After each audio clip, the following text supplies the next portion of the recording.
ឈាមថោកចង្រៃកុំបងអើយអងដៃស្ងៀមតទៅទៀតបើស្លាប់ក្នុងនាមស្មោះត្រង់ត្រង់ជាតិស្លាប់ដល់ដងទៀតរឹតតែ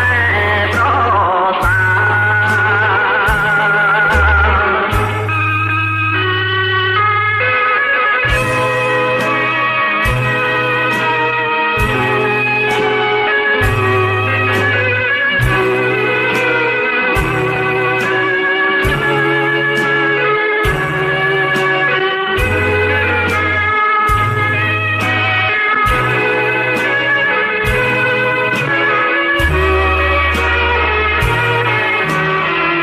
ខ្ញុំស្លាប់ទៅហើយតែប្រលឹងនៅ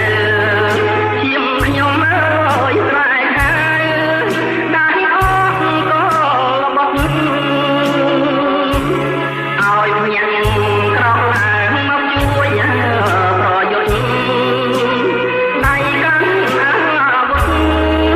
កុំចាក់លើសត្វត្រូវដេញចោលចង្រៃជាតិចោលទួពូជអាចអើយកុំហូចមានអ្នកភ្លៀងទៅទឹកដីខ្មែរយើងតពូជកូនចៅដូច្នេះខ្មែរត្រូវខំថែរាំងសាសម្រែកឈាមខ្មែរអ្នកស្នេហាជាតិណា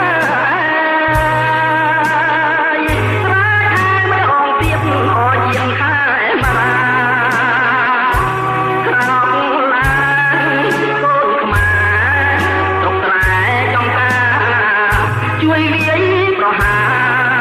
ចោលបំផ្លាញជាតិណាកុំចាក់ឲ្យអស់ឈាមថោកចង្រៃ